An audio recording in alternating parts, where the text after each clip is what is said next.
next as sports news. This is the ultimate redefined for men.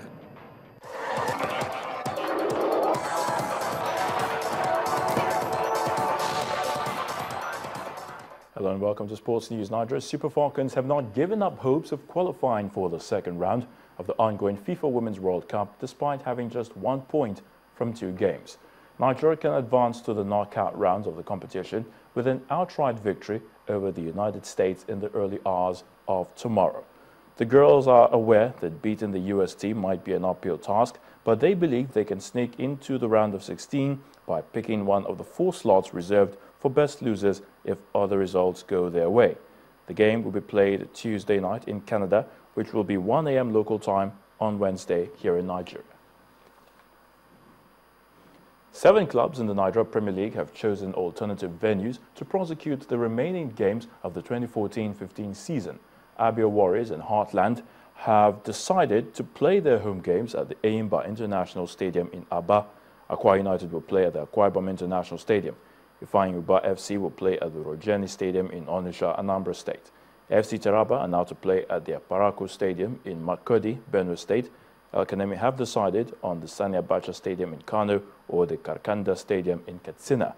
Wiki Tourists also communicated their decision to play at the Pantami Stadium in Gombe. The LMC, the league management company, says Nasarawa FC and Giwa FC are expected to turn in their preferred alternative ground by tomorrow.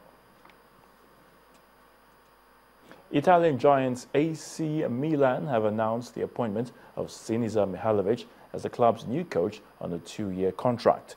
The Serbian's arrival was confirmed just under 90 minutes after the Rossoneri confirmed the dismissal of Filippo Inzaghi. Mihajlovic led Sampdoria to a 7th-place finish in Serie A last season, but then stepped down at the end of the campaign, saying he wanted a new challenge, and now it's at the San Siro.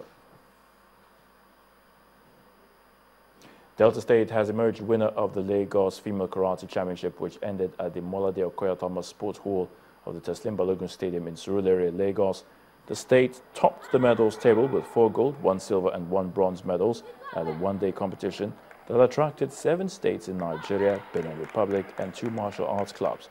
Lagos claims the 2nd position with 1 gold, 2 silver and 5 bronze, followed by Ogun State that had 1 gold and 2 silver medals, while the FCT Abuja came 4th with a gold, 1 silver and 3 bronze.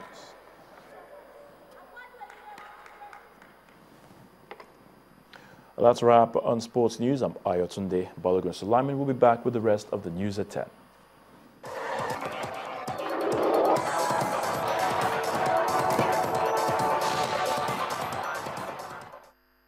This is the ultimate redefined for men. Russia's move to strengthen its nuclear arsenal has been condemned as dangerous. This is according to NATO, who says such a move would amount to nuclear sabre-rattling and therefore unjustified. Russian President Vladimir Putin has said his country would put more than 40 new intercontinental ballistic missiles into service this year. Putin said it is part of a wide-reaching program to modernize the country's military. Russia is making this move after the US proposed increasing its military presence in NATO states in Eastern Europe. Tensions are high over Russia's role and the conflict in eastern Ukraine. Still on the foreign scene, officials in Tunisia have confirmed at least 17 Tunisians were killed and dozens more injured when a passenger train collided with a truck in the southern city of Fars. Today's accident is considered to be one of the country's worst rail accidents in its history. Here's Cynthia Are with more. Well, thank you. Authorities say a preliminary investigation indicated the train had collided with the truck after the vehicle passed a red light. Train crashes are common in Tunisia, which has a dilapidated rail network featuring many unprotected crossings. Then it's no longer news that President Omar al-Bashir has returned to his country in defiance of a Pretoria court.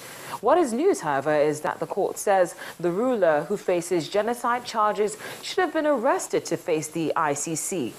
Despite a legal order for him to stay in the country ahead of the ruling on his detention, the government let President Bashir leave unhindered, with South Africa's ruling party accusing the International Criminal Court of being biased against Africans and no longer useful.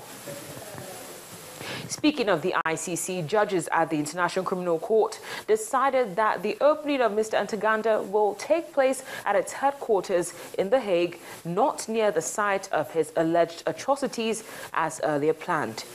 The ICC, widely accused in Africa of being a European-dominated neo-colonial institution, has often been urged to do more to bring its work closer to the communities and victims to whom it was meant to bring justice when it was established. Finally, things aren't looking too rosy for Egypt's first democratically elected president, Mohamed Morsi.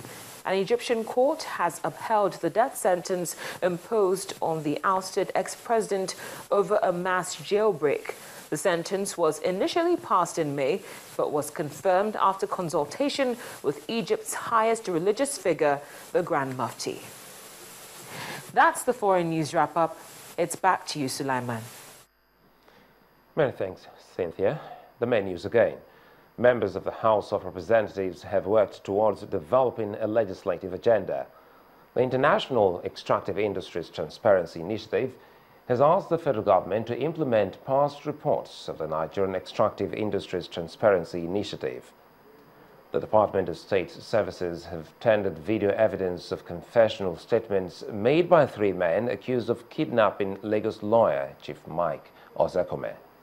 And NATO has condemned Russia's move to strengthen its nuclear arsenal. That's the news at 10 tonight. Many thanks for watching.